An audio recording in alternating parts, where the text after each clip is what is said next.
Damn it. ఏంటిటా కుండబద్దలు కొడతా అత్త. నమస్కారం, కుండబద్దల ప్రేక్షకులకి స్వాగతం. కల్తీ నెయ్యి వ్యవహారాన్ని చంద్రబాబు నాయుడు వచ్చే ఎన్నికల వరకు కొనసాగింపుకుంటూ పోతూ ఉంటాడు అని నాగేశ్వర్ తన అభిప్రాయాన్ని మరొకసారి వ్యక్తం చేశాడు. మనం ఈ కుండబద్దలు 2.0లోనే గతంలో ఒక వీడియో పెట్టాం. ప్రొఫెసర్ నాగేశ్వర్ ఆయన నీచ బుద్ధిని ఏ రకంగా బయట పెట్టుకున్నాడు అని. దానికి కొనసాగింపుగా ఇప్పుడు ఆయన ఇంకా మాట్లాడుతూ ఉన్నాడు. మరి చంద్రబాబు నాయుడు అసలు లడ్డూ కల్తీ వ్యవహారాన్ని బయట పెట్టడమే తప్పు అన్నట్టుగా ఇప్పుడు నాగేశ్వర్ ఉద్దేశం కనిపిస్తోంది. చేసిన వాళ్ళు అందరూ బాగానే ఉన్నారు, బయట పెట్టిన చంద్రబాబు నాయుడిని మాత్రం ఈయన ఆక్షేపిస్తూ ఉన్నాడు. ఇందులో హిందువుల మనోభావాల మీద కానీ లేకపోతే భక్తుల మనోభావాల మీద కానీ ఏ రకంగా మరి గతంలో ఉన్న వైసీపీ ప్రభుత్వం దాడి చేసింది అనేది ఇక్కడ పూర్తిగా అర్థం చేసుకోవాల్సి ఉంటే, అసలు దాని మొత్తానికి కారణం చంద్రబాబు నాయుడు అని ఆయనకు ఆపాదించే ప్రయత్నం చేస్తూ దాన్ని ఇలా కొనసాగింపుకుంటూ పోతున్నాడంటే ఆయన ఉద్దేశం ఏమై ఉంటుంది? వైకాపా స్క్రిప్ట్ని ఏమన్నా ఆయన ఓన్ చేసుకొని మాట్లాడుతూ ఉన్నాడా అనే అనుమానాలు రాకపోవు కదా. అసలు ఏం జరిగింది, ఆయన ఎందుకు ఇలా మాట్లాడుతున్నాడు, దీని వెనకున్న కారణాలు ఏమిటి అనేది ఈ వీడియోలో పూర్తిగా మీకు అర్థమయ్యే విధంగా వివరిస్తాను. వీడియో నచ్చితే ఖచ్చితంగా లైక్ చేయండి, ఇంకా 10 మందికి షేర్ చేయండి. అలాగనే మన కుండబద్దలు మెయిన్ ఛానల్ని 2.0 సబ్ ఛానల్ని సబ్స్క్రైబ్ చేసుకోవటం మాత్రం మర్చిపోకండి. ఇక అసలు విషయానికి వస్తే, ఈరోజున సాక్షి పేపర్లో హైలైట్గా ఈ ప్రొఫెసర్ నాగేశ్వర్ వ్యాఖ్యల్ని మళ్ళీ ఆయన తాలూకు వ్యవహార శైలిని మొత్తాన్ని బయట పెట్టుకున్నారు.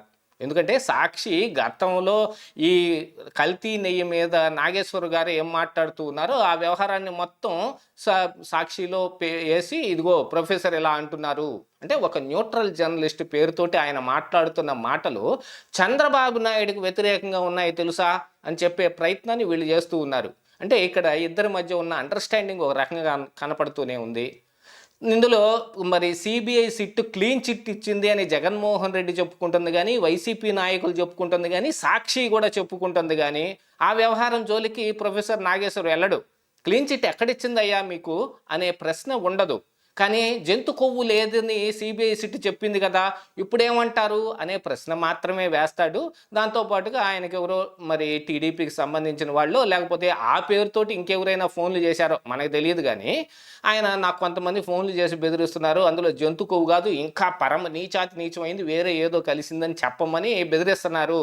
నేను లోకేష్కి కూడా ఫోన్ చేశాను, ఆయనకు కూడా ఇది ఫార్వర్డ్ చేశాను, అయినా నా ఏం పట్టించుకోలేదు అని. అప్పుడే గతంలో వీడియోలోనే మనం దాని మీద కూడా ఒక ప్రశ్నను సంధించాం, దానికి సమాధానం అయితే ఏం చెప్పలేదు. ఏదైనా మిమ్మల్ని ఎవరైనా బెదిరిస్తుంటే లోకేష్ మీకు తెలుసు కదా అని లోకేష్కి ఫార్వర్డ్ చేస్తామా, లేకపోతే పోలీసుల దగ్గరికి వెళ్ళి కేసు పెడతామా? ఈ రోజు దాకా ఆయన పోలీస్ కేసు ఏం పెట్టలేదు. లోకేష్కి చెప్పాను, ఆయన పట్టించుకోవటం లేదని లోకేష్ మీద ఒక అపవాదేసే ప్రయత్నం చేస్తున్నాడు. కానీ మరి ఈ రోజున వర్కింగ్ జర్నలిస్ట్ ఫెడరేషన్ కూడా ఇగో ప్రొఫెసర్ నాగేశ్వర్ని లేకపోతే జర్నలిస్ట్ సాయిని ఈ రకంగా వేధిస్తున్నారు, వాళ్ళ మీద కేసులు పెట్టి మీరు వాళ్ళ మీద కఠిన చర్యలు తీసుకోవాలంటారు. కానీ మరి జర్నలిస్ట్ ఫోరం అయినా ఇదిగో దీని మీద కేసు పెట్టుకోండి అని వాళ్ళన్నా కేసు పెట్టారా? వాళ్ళు కూడా ఏం కేసు పెట్టకుండా ప్రభుత్వమే అదంతా చెయ్యాలి అన్నట్టుగా వాళ్ళు మాట్లాడుతున్నారు. ఒక సామాన్యుడిగా కానీ లేకపోతే బాధ్యతాయుతమైన పౌరుడిగా కానీ మన యొక్క బాధ్యత ఏమిటి? పోలీస్ కేసు పెట్టడం మెయిన్ ఇంపార్టెంట్. ఎవరైనా ఒక కేసు పెట్టండి, తీసుకోకపోతే అప్పుడు మీ తరపున మేము కూడా పోరాడటానికి ఒక వీలుంటుంది, మీ తరపున మాట్లాడే అవకాశం ఉంటుంది. కాకపోతే మళ్ళీ ప్రొఫెసర్ గారు మళ్ళీ ఇంకొక కొనసాగింపుగా తన బుద్ధిని మళ్ళీ బయట పెట్టుకున్నాడు. ఏమిటి అని అంటే, దీన్ని హిందువుల మనోభావాల్ని రెచ్చగొట్టే విధంగానో తప్పుపట్టే విధంగానో చంద్రబాబు నాయుడు వ్యవహార శైలి ఉంది, దాన్ని ఆయన వచ్చే ఎన్నికల వరకు కొనసాగింపుగా దీన్ని తీసుకెళ్తాడు, ఇది ఆ పార్టీకే దెబ్బ తగులుద్ది అనే వ్యాఖ్యానం చేస్తూ ఉన్నాడు. ఏ పార్టీకి ఎలా దెబ్బ తగిలే వ్యాఖ్యానంతో మనకు అనవసరం, కానీ ఇలా కొనసాగింపుగా తీసుకెళ్ళటానికి కారణం ఇందులో రాజకీయాలు ఇంక్లూడ్ అవటమే అని. మరి రాజకీయాలు ఎక్కడ ఇంక్లూడ్ కాలేదు? టీటీడీ బోర్డు చైర్మన్ని నిర్ణయించేది ఆ రాజకీయవేత్తలే, ఆ రాజకీయాల ద్వారా అధికారంలోకి వచ్చిన వాళ్ళే, ఆ రాజకీయ ప్రాబల్యం ఉన్న వ్యక్తుల్నే వాళ్ళు అందులో పెట్టుకుంటారు. వైవి సుబ్బారెడ్డికి టీటీడీ చైర్మన్ ఎలా ఇచ్చాడు జగన్మోహన్ రెడ్డి, భూమన్ కరుణాకర్ రెడ్డికి ఎలా ఇచ్చాడు జగన్మోహన్ రెడ్డి? ఆ రాజకీయ ప్రాబల్యమే కదా.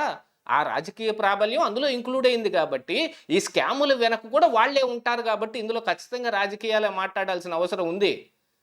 హిందూ గురువులు మాట్లాడలేదు, స్వామీజీలు మాట్లాడలేదంటే మాట్లాడటానికి వాళ్ళు వచ్చి బయటకు మాట్లాడినా చర్యలు తీసుకునేటప్పటికి మళ్ళీ రాజకీయవేత్తలుగా అధికారంలో ఉన్న వాళ్ళే కదా చర్యలు తీసుకోవాలి.